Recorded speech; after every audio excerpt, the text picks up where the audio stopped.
Hello everyone, how's everything going? I acknowledge and apologize for all the worries that I have brought to your minds of late. So this time I thought of pulling in a different experience of mine. By the time we all pass out of college, we are overloaded with self confidence, egotism, arrogance, and so much more.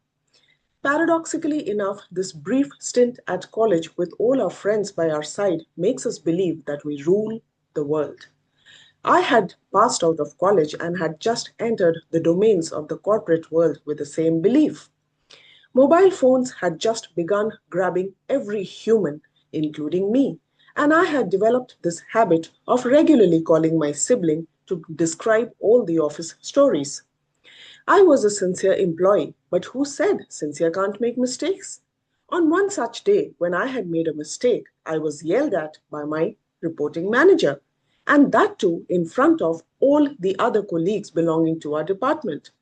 I felt humiliated, not because of the mistake which I had committed, but because I was not yelled at for a long time.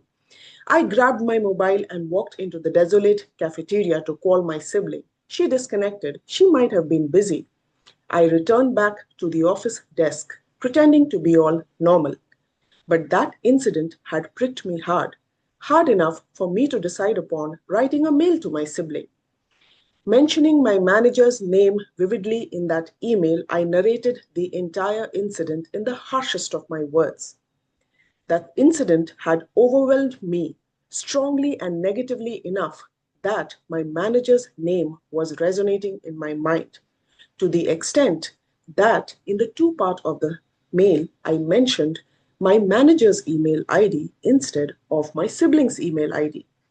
And by the time I realized this mistake of mine, the send button was already pressed. Networking systems were fast enough, too fast for me to recall the mail. The mail had already reached the manager's desk.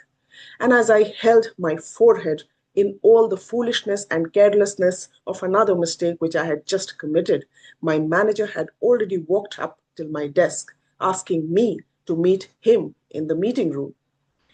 I knew I was about to be fired, but contradictorily and surprisingly enough, my manager told me that while he understood my viewpoint, which I had mentioned in that email of mine, there were few other perspectives which I had to consider.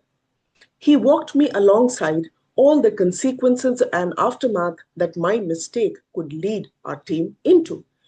It gave me a different viewpoint altogether, and it thankfully helped crack the ceiling of my overconfidence. Then my manager walked out of the meeting room, only to leave me to one conclusion that I was lucky enough to have him as my manager. And today, after so many years, as I look back upon that incident, I think to myself that even the corporate world is not completely depleted of good and kind souls. I'm Shilpa and hope I managed to lighten up your moods this time. Thank you.